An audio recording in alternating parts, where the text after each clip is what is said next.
ফিরে এলাম বিরতির পর। খাদ্যে বিষক্রিয়ার জেরে অসুস্থ হয়ে পড়লেন ইসরায়েলের প্রধানমন্ত্রী বেঞ্জামিন নেতানিয়াহু।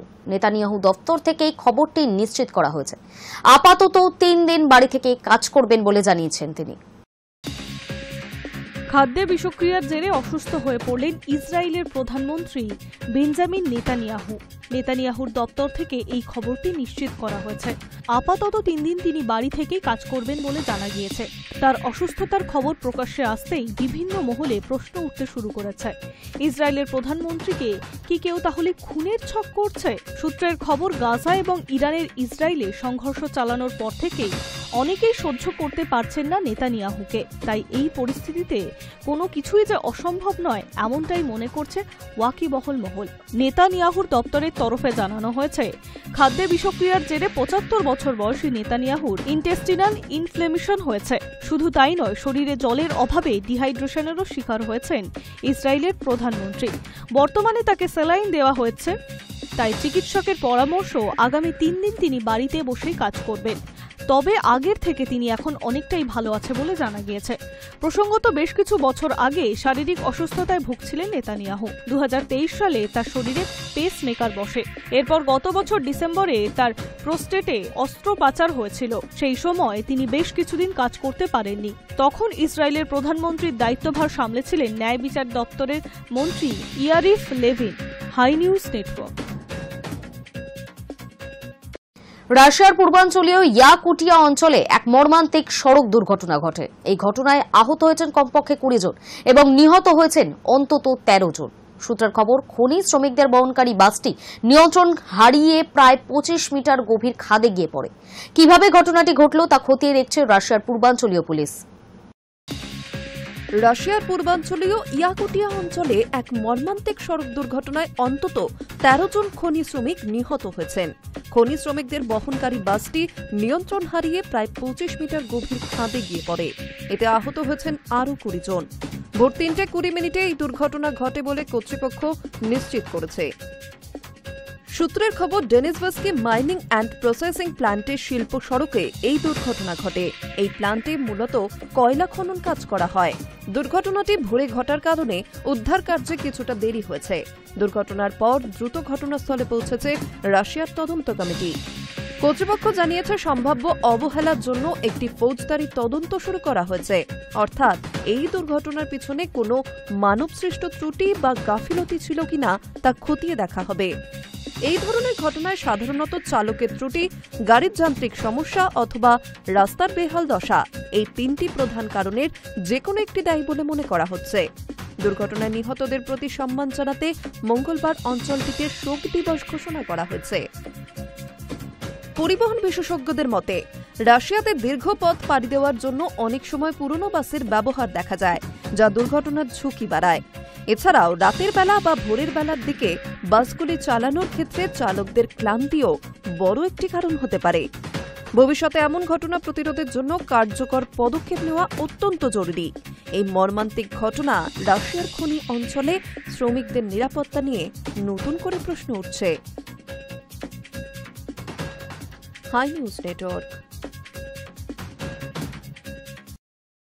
একটা 10 গ্রামের সোনার গয়না কিনতে এখন পকেট থেকে খরচ হয় 90,000 থেকে 1 লাখ টাকা। তবে এবার সরকারি সিদ্ধান্তে মাত্র 40,000-এর কমে আপনি কিনতে পারবেন 10 গ্রাম সোনা। রীতিমতো হলমার্ক দেওয়া গয়না মিলবে এমন কম দামে। ভাবছেন এটা সম্ভব নয়? নিশ্চিত থাকুন, একটুও বাড়িয়ে বলছি না। জুলাই মাস থেকে 9 ক্যারেটের সোনার গয়নাতেও বাধ্যতামূলক করা হলো হলমার্কিং। ব্যুরো অফ ইন্ডিয়ান স্ট্যান্ডার্ডসের নতুন নির্দেশিকা অনুযায়ী 14, 18, 20, 22 এবং 24 ক্যারেট সোনার পর এবার 9 ক্যারেটের গয়নাও এসে গেল বাধ্যতামূলক হলমার্কিংয়ের আওতায়। এই সিদ্ধান্ত কার্যকর হওয়ার পর 9 ক্যারেট হলমার্কযুক্ত গয়না এখন দেশের বাজারে পাওয়া যাবে, যার দাম প্রতি 10 গ্রামে আনুমানিক 37,000 থেকে 38,000 টাকার মধ্যে হতে পারে। তুলনায় 22 ক্যারেট সোনার গয়নার দাম 1 লক্ষ টাকার কাছাকাছি। ফলে ক্রেতাদের একটা বড় অংশের কাছে 9 ক্যারেট সোনা হয়ে উঠতে পারে একটি তুলনামূলক সাশ্রয়ী বিকল্প। গত 1 বছরে সোনার দাম সাধারণ মানুষের ক্রয় ক্ষমতার একেবারে বাইরে চলে গিয়েছে। 24 ক্যারেট 10 গ্রাম সোনার দাম 1 লক্ষ টাকা ছুঁই করছে, আর 22 ক্যারেট ঘোরাফেরা করছে 90 থেকে 95 হাজার টাকার মধ্যে।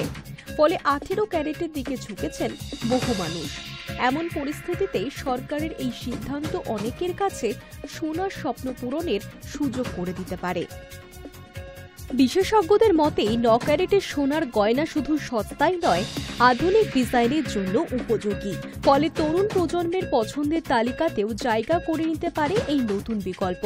সরকারের যুক্তি, হলমার্কিং বাধ্যতামূলক হওয়ায় 9 ক্যারেট গয়নাতে গ্রাহক প্রতারিত হবেন না।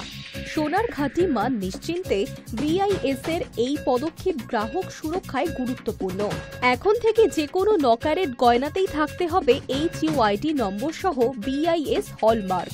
এটি যাচাই করা যাবে BIS কেয়ার অ্যাপ কিংবা BIS এর অফিসিয়াল ওয়েবসাইটে। 9 ক্যারেট সোনায় মূলত 37 ক্যারেটে 18% খাঁটি সোনা থাকে, বাকি অংশে থাকে অন্যান্য ধাতু। শুধু দেশীয় বাজারেই নয়, হলমার্কিংয়ের কারণে আন্তর্জাতিক বাজারেও 9 ক্যারেট সোনার চাহিদা বাড়বে বলে মনে করা হচ্ছে, কারণ এখন এই গয়না আন্তর্জাতিক মানের নির্ভরযোগ্যতা পাবে। সরকারের মতে এই সিদ্ধান্ত রপ্তানিকেও উৎসাহ দেবে এবং ভারতীয় গয়নায় আন্তর্জাতিক গ্রহণযোগ্যতা আরও বাড়াবে। গত 1 বছরে সোনার গয়নার বিক্রিতে যে খরা নেমেছিল, 9 ক্যারেটের এই নতুন উদ্যোগ তা খানিকটা হলেও কাটাতে পারে। এখন সোনা কিনতে আর 1 লক্ষ টাকা হাতে না থাকলেও চলবে। 40,000 টাকার কমেও মিলতে পারে খাঁটি হলমার্কযুক্ত সোনা। Hi News Network. মঙ্গলবার দক্ষিণের সব জেলায় হালকা থেকে মাঝারি বৃষ্টির পূর্বাভাস রয়েছে। তার মধ্যে দক্ষিণের বিভিন্ন জেলায় বৃষ্টির পাশাপাশি ঘণ্টায় 30 থেকে 40 কিলোমিটার গতিতে ঝড় বইতে পারে বলেই জানিয়েছে হাওয়া অফিস।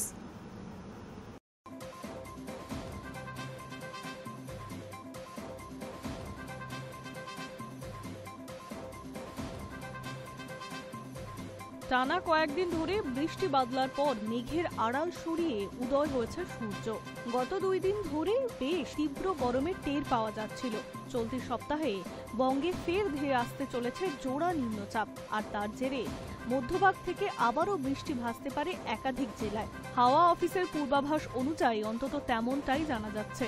আলিপুর আবহাওয়া দপ্তরের পূর্বাভাস বলছে, বুধবার থেকে উত্তর বঙ্গোপসাগরে ঘনীভূত হতে চলেছে একটি নিম্নচাপ। এছাড়া বাংলাদেশ, উড়িষ্যা লাগোয়া সাগরে আরও এক নিম্নচাপ তৈরি হতে চলেছে। জোড়া কাটায় বৃহস্পতিবারের পর থেকে ফের ভারী বৃষ্টি হতে পারে উপকূল সংলগ্ন জেলাগুলিতে। সপ্তাহান্তে এমনই থাকবে আবহাওয়া বলছে হাওয়া অফিস। 26শে জুলাই পর্যন্ত ভাসতে পারে দক্ষিণবঙ্গ।